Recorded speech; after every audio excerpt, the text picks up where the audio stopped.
Hey, Fit Pros, before we get to this new episode in the KIPS podcast, I want to quickly share about our newest course on KIPS, Social Media for Fitness Professionals. This course is all about the fundamentals. As a Fit Pro, you know how fundamental exercises are important for building a foundation within an exercise program, and that's what we're going to be doing in this course. Authored by me, Tyler Valencia, I go through the stats involving all the major social media platforms and then show you step by step how to do it. We do it all in this course, and one of the best parts is you can get your continuing education credits. Head to the link in the description to find out more. Let's get to the show.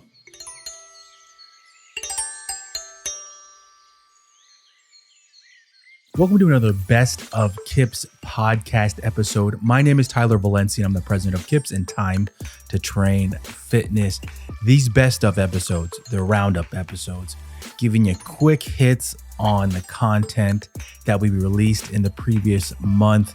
In this case, we have two KIPS podcast episodes, video episodes that were available on YouTube and on your favorite podcast listening platform.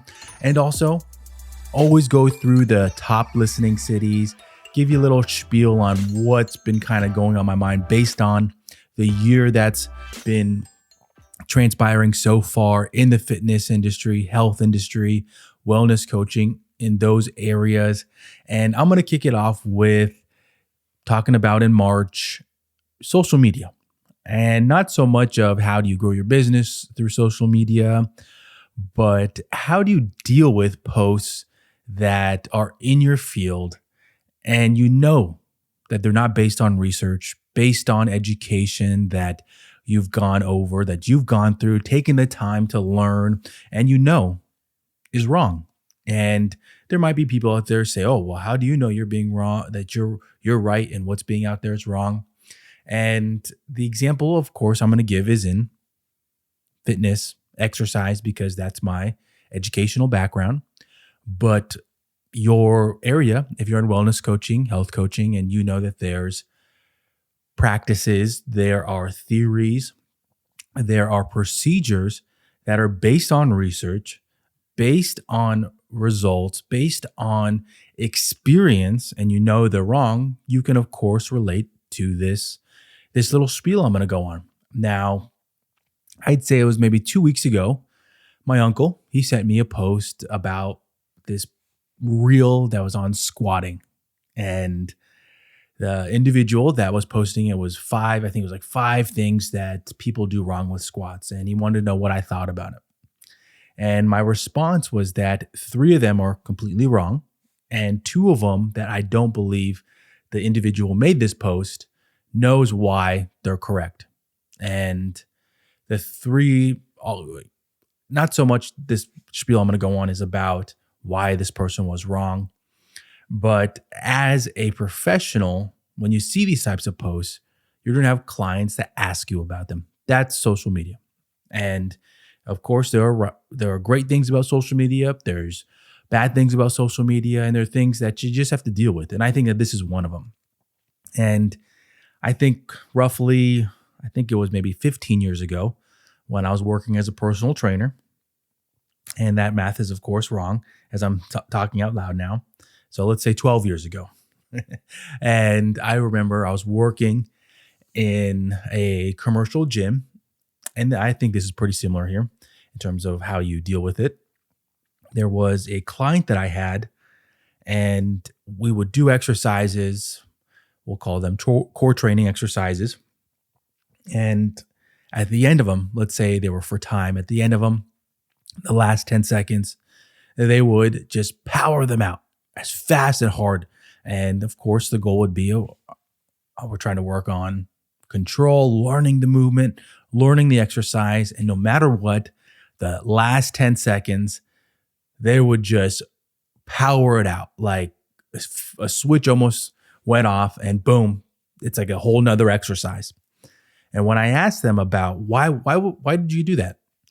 Their response was a different trainer that I had told me that I have to give it all in an exercise or it doesn't count or you're not going to get anything from it. And so, of course, it's a little shocking. It's one of those things where they took something, and I'm I'm not going to turn this into this trainer was wrong. That trainer shouldn't have said that. I'm going to take it as right now as this individual didn't fully understand potentially because their education, their background is not in exercise science, fitness instruction, whatever that might be. And so they took it as I have to work hard or this doesn't count. And we see this across the board with exercise and how people think that they have to do intense exercises or it's bad or it's not good. First of all, I will say in my experience, I don't exercise as hard as possible. And I would say that I exercise a lot more consistent than most people. And that's kind of what I preach too with when I used to work with when I used to work with clients, is creating consistent workout habits and not the most intense habits. And so the way that I combated this with this client was bringing this up, talking about how this wasn't the goal. This wasn't what we're trying to work on. Can we have those moments where, yes, we can bring some of those elements in, but in truth, we want to work on what the goal is at hand. So bringing that now full circle to the way that I started this off with talking about social media, you're going to have similar things where somebody's going to come in and say, I saw this on social media and that's why I do X, Y, and Z. And they might come across with technique or perspective or what they're trying to accomplish. And your job as a professional might be now that you have to combat these types of responses, issues. And the reason I bring this up in 2023 and moving forward is if you're going through that, how do you?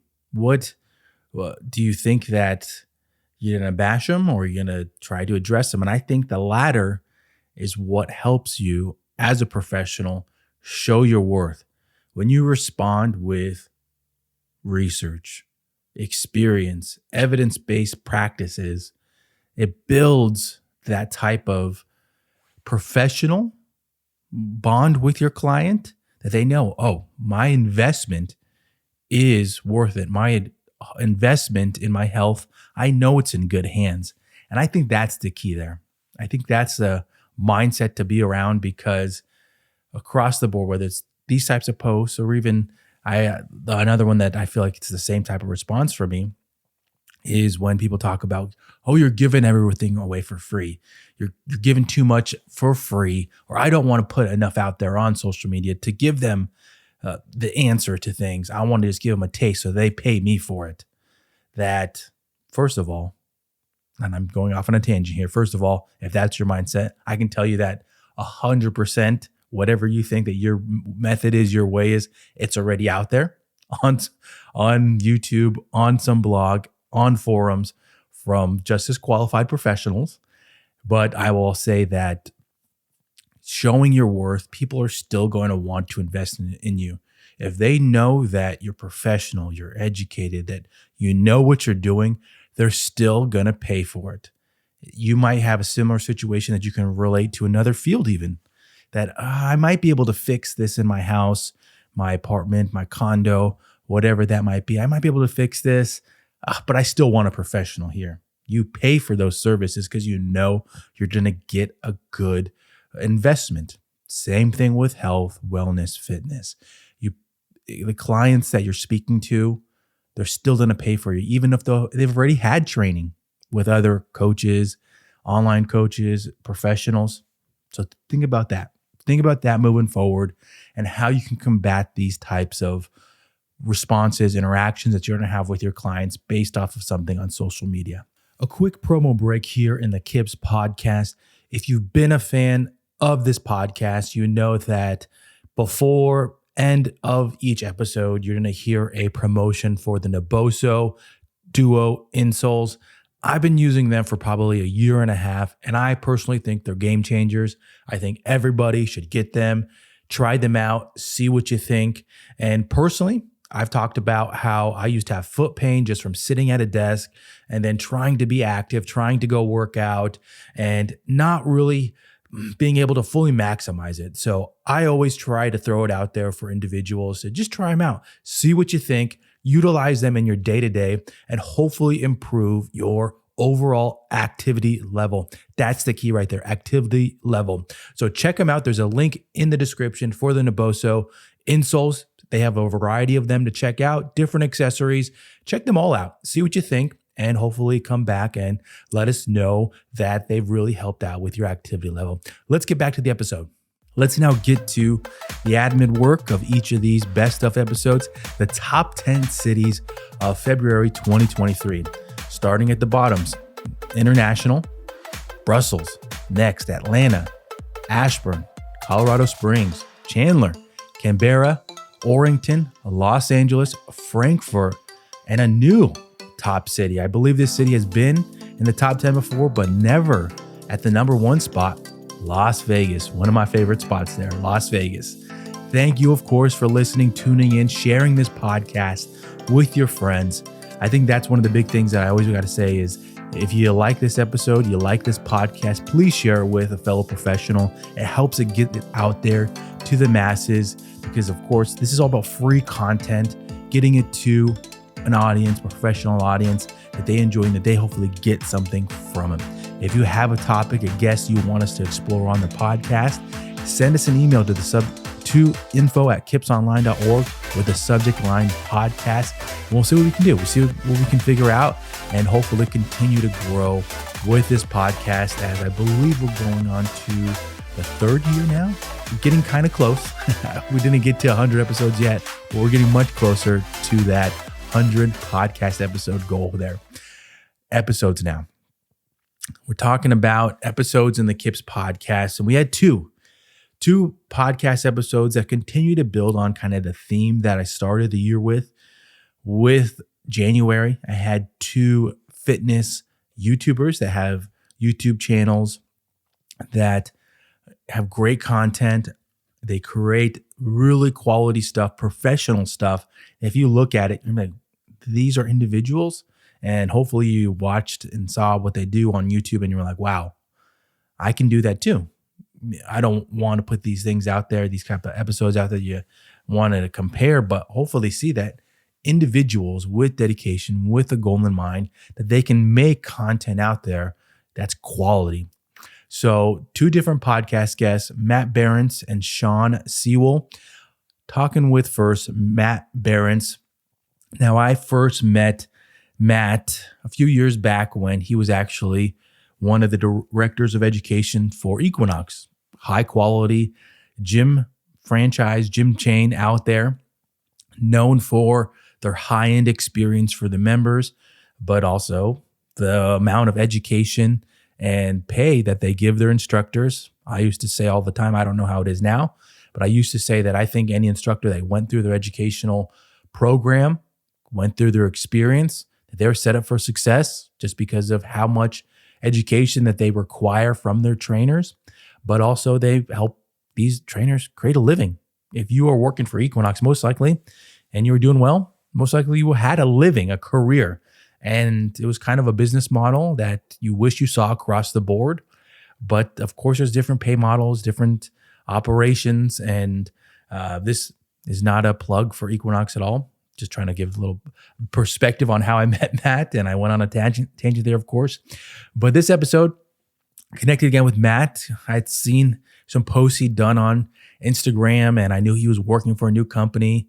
And a unique thing about this episode was every episode that I do with the KIPS podcast, there is an outline in type of a rough guide of questions that based off of what I kind of gathered, what they're doing in their career right now, and get an idea of, okay, maybe there's some topics that we can go through.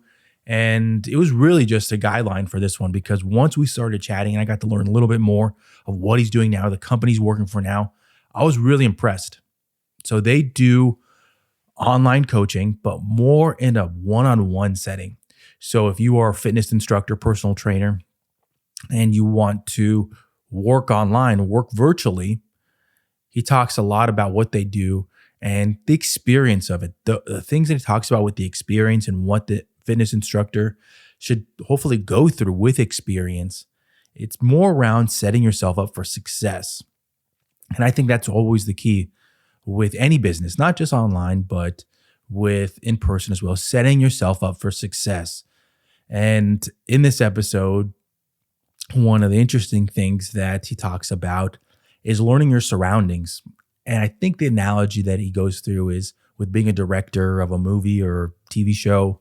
And basically, you're directing all these different elements. And that's going to be part of the clip that I think I'm going to share at the end here. But what I really liked is the evolution that an instructor goes through, just hearing him talk about it.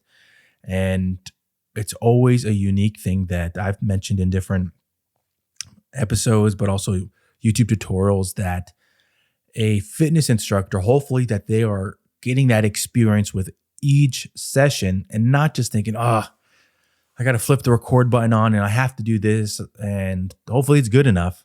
Hopefully they learn from each experience, that they learn, okay, here's maybe next time I need to put a note here. Maybe next time I should put my camera here, angle it up a little bit so that this is more in frame. And you learn from each filming experience or each stream to better each future one. It's a learning experience. Just like with working in a gym, working with clients, each session you get better. You figure something out that, maybe I should have done this. I'm going to make a mental note, or I got to take a note, or I have to add this to my notes, or I have to put this on a piece of paper so that I remember. Similar thing with when you're working online. What I said in this episode, the episode with Matt, was something that I've said in a lot, is how people don't see what's behind the camera. Use that to your advantage. People don't see what's on the ground behind. If you have a whiteboard, you have a playback monitor, whatever it is, they don't see that. Use that to your advantage. If you're working online with a client, have your stuff put up on a whiteboard. Have your stuff easily behind the camera to help you be successful for your session. And you could use that for one-on-one. So let's get to a clip with Matt here. And I highly recommend listening to this one if you are in that space where you want to get into one-on-one virtual training. The company that Matt works with, it really does sound like they set their clients or their instructors up for success. It sounded great. I didn't know about them before, but I was highly impressed. And hopefully you can hear that in my voice in that episode. Very impressed with it. Yeah. So a big piece. So once we clear out the technical side, that's obviously specific to us. A big piece of what we focus on really is, and it's why I've repeatedly used the word experience, but how they're setting up that training session and that experience.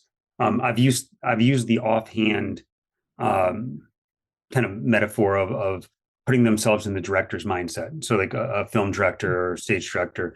And the reason I use that as the kind of the perspective is that, and I'm making up what a director does. I've never been in the so this is what I assume a director does. So if there's any directors watching this and I'm wrong, sorry. But as a director, you're organizing, okay, what's the stage setup? What's the environment that we're going to show? And you got to know that as the trainer, you got to know that on your end as well as the client's end. So start with what you can control. That's yourself, your environment. Okay, so that means know what your camera sees. And it seems obvious, but pay attention to, is there a couch in the background? Is there a clean space in the background? Do you have your laundry sitting on the background? Those basic things where you want to present a professional visual on your end. Mm-hmm. And then taking it a step further, start thinking through and start planning for yourself. How do you navigate and utilize your space to provide the best insight?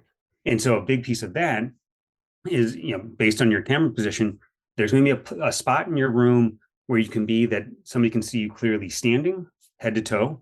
Somebody can see you clearly if you're kneeling. Somebody can see you clearly if you're laying down, because you're going to have to demo. You're going to have to move around. It's still a training session.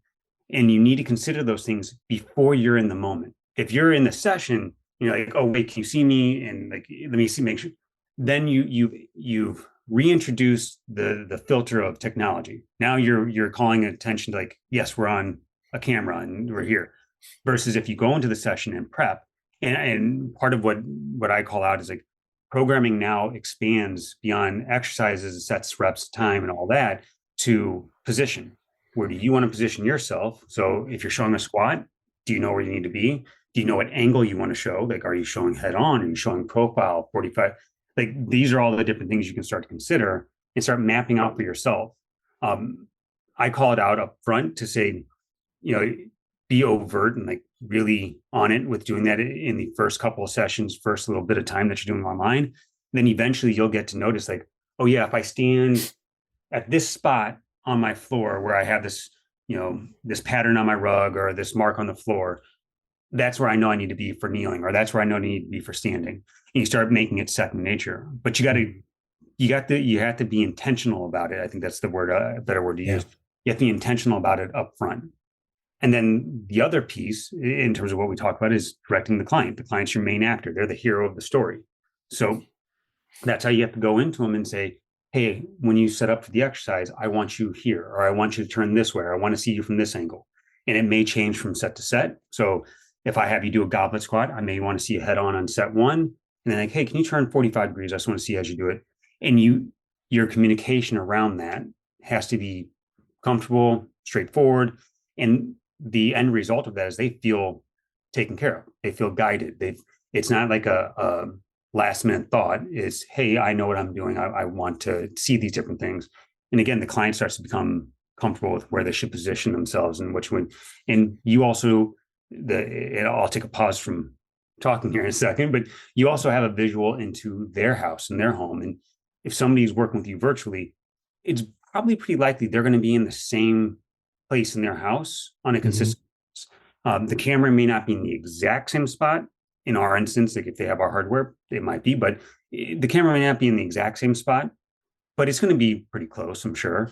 And so you're going to know, okay, is they in their space, in the client space, do they have a full gym set up? Do they have a couch in the background? Is there a wall in the background? And the reason that becomes important is because you can now start using their environment as coaching cues and coaching markers to help guide it. So if there's a chair in the background and they're a new client, they're learning how to squat, and I'm just going to keep coming back to that example. Hey, go to the chair, sit, tap your backside to the chair, stand back up. Now come over here. Let's repeat that without the chair. You can start using their environment to guide their actions. If you're in the market for adjustable dumbbells or at-home workout equipment, check out Core Home Fitness at the link in the description. From adjustable dumbbells, multi-function benches, and all-in-one options, they got it all. I personally have their adjustable dumbbells and the glute drive that also works as a bench, and would recommend them to anyone building their home gym or looking for easy adjustable options. The dumbbells, they easily adjust from 5 pounds to 50 pounds just by turning the handle and lock in for your safety. Grab yourself a pair and see for yourself how easy they can fit into your fitness program. The next guest that came on in February was Sewell. Now, Sean and we actually met a couple years back at a live workshop that I had in Denver, Colorado. It was at the gym that he was working at the time, and we hit it off. We really connected during the workshop, and we stayed in contact. And I had him on the KIPS podcast a couple of times, and he really just blew me away with his approach to everything, but also his just approach to life. Sean's a great individual that once you talk to him, you get the excitement and you feel excited too. That's in his voice. And he was actually a part of Time to Train for a little bit. And he does great work. Now, in this episode, this one's a little bit different than the other ones. The approach that I was trying to take with this episode was, how can a fitness, health, wellness coach, instructor build their business outside of what they're currently doing with the coaching? So one of the examples that I talked about in this episode was a lot of fitness instructors get into the supplement game. They do affiliate marketing, or they do supplements to add hopefully another revenue stream. And what I used to say with that, and I've always said with it, is if you have the audience that is interested in those and you have an audience, most likely you're going to get sales with it. And I've tried these things a long time ago when Time to Train used to be a live in-person boot camp that I used to sell supplements and do a little bit of equipment, um, what is that called? Affiliate marketing as well. And it was never anything great. And most likely the way that they were set up and they're set up now too, uh, if you have to reach a certain peaks, and I'm sure that's where the businesses really benefit, because if you don't have that audience, it's tough. It's tough to grow in that area. So how can instructors do that now? And Sean, along with being a fitness instructor, he owns a company called Engearment. And I believe, and I could be wrong here, it's around this Engearment team that he's built. It's around 50 individuals that write reviews, product reviews, test products for big outdoor recreational companies. Patagonia, North Face, big companies that you see and that you recognize. They do a lot of reviews. And not only did he grow his YouTube channel this way, but they work with him. They go to the conventions. They test these out, and it's amazing to see this growth. And I remember when Sean's Engearment YouTube channel was about a fraction of what it is now, and now I think it's around 8,000, and they do really quality work. And so having him come on, one, he was talking about the approach to it, but also I had him on because I'll say I wanted him to basically go into how individuals, you can grow your business in ways with also your hobbies. The example that I talked about was there's ways to build your audience, grow your business with your hobbies, and people can come from different areas. So with Sean, he really dived into being authentic on the screen. And that's really a big thing too, that it comes across in all the tutorials he makes. And with being authentic, I think that it's a way for people to see your personality, see if they that when someone's watching you, if they kind of match with it. But then also, when you're being authentic, people know that you're not just trying to sell them something. You're not just trying to hopefully get them to hit that affiliate link and hopefully go buy it. That if you're being authentic, and one of the unique things that Sean touched on was when he's thinking about making a review, he thinks about himself first. And that's probably something different than what people are used to hearing. Oh, think about myself first? Yeah. Think about yourself first, because you're thinking about, why do I like this? Why do I think that this can be useful for me, practical? And then you can apply that to any type of affiliate marketing that you want to do. If it's the supplement game, yeah. Why do I think this works for me? So that you can be authentic with it when you're talking about with your clients, talking about it with your members. You could say, this is what it's done for me. This is why I think it's great for me. And there's your audience out there that's okay. Yeah, this is. And I think that I can get the same thing from it. Now take that to any other type of affiliate marketing and go about it that way. Be authentic. Let's get to now a clip from the podcast episode with Sean. Good question. So, especially during COVID, a lot of us as fitness professionals probably went online in whatever capacity it is. And I feel like a lot of us were able to demonstrate the value of that service. I would say a third of my business is online. Every day I'm coaching online or a combination thereof. And because of consistent, let's call it branding, not marketing. So I don't ever run an ad. It's just consistent content. People like that style of the outdoor recreation, of kettlebells, of body weight training, and they want to be part of it. I've had to turn down like at least half the business coming out of my way because I just can't handle that amount of workload at the moment. And so it's very flattering. But also using the cameras we invested in, it stands out from other people who might not be using that. And that's not to discourage anybody from using a cell phone, especially with on the iPad, especially is a good tool. The center stage where it will track a person. That's a great resource for fitness professionals, you know? And so I think I lost myself in my own answer there. But it ties together. Quality. The quality definitely separates. And there's small things like the wireless microphone makes a big difference. You don't have to get the Rode or the DJI. I did a comparison video in case anybody's curious on the Rode Video Mic 2 versus the Wireless Go 2 versus the DJI versus the Hollyland, which is half the price, versus some really cheap ones on Amazon for like $35. And guess what? The cheap ones get by. They work fine. That's been it for this best of February 2023 podcast episode. As always, the links will be in the description to these episodes, the full episodes. You can go listen on your favorite podcasting platform or check out the video version of each podcast on our YouTube channel. If you go there, make sure you smash that subscribe button. Become a subscriber to the KIPS channel as we continue to grow that throughout the year. There's also great tutorials out there. Thank you, as always, for listening in, being a fan of the podcast, and I will see you in the next one.